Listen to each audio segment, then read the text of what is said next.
Time for school, and it's no surprise that many of us are determined to study smarter instead of longer. But which study tips and tricks actually work scientifically and can help you get those perfect grades? First up, research shows that study sessions are most effective in small, short chunks. Instead of cramming in a 10-hour study session, it's much more effective to spread it out into 20, 30-minute sessions over a few weeks.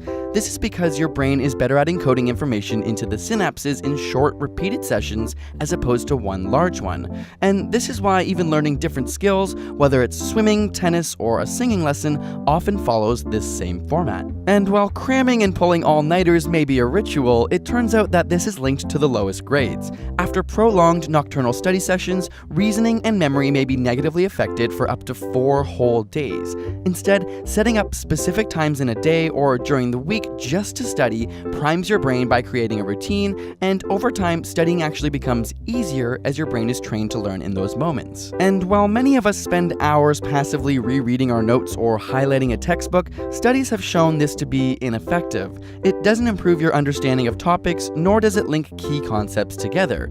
It can even be detrimental as it draws your attention to less important information. Flashcards, on the other hand, are proven to be excellent memory reinforcement tools, whether during your scheduled study times or during off times like a bus ride home. It also helps to have a specific goal for each study session. Instead of aimlessly studying, pick one aspect you'll focus on, whether it's balancing chemical equations or learning how to conjugate French verbs. If you can't explain it simply, then you don't understand it well enough.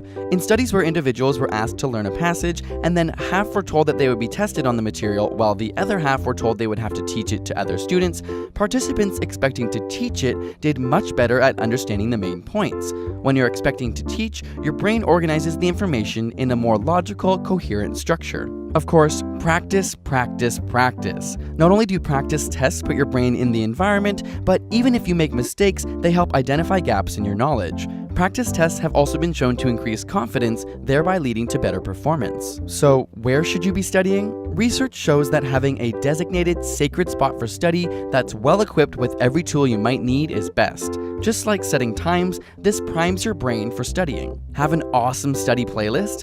Not so fast. While some studies have shown that certain types of classical music can help improve concentration, a recent study has shown that learning with rhythmic background noise can be detrimental to focus, and those not using music fared much better. And if you haven't already, put away your phone. This is a no-brainer, but your texts and social media notifications severely decrease concentration. Of course, exams can be extremely stressful, so if you want some tips on how to deal with exam anxiety, check out our ASAP Thought video, which breaks down some tips for that. Link in the description. And a big thank you to TD Bank for sponsoring this video. If you're heading to campus this fall, click on the link below or visit td.com/student to see how TD can help you start school with a plan.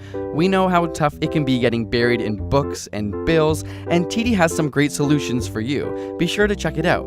And subscribe for more weekly science videos.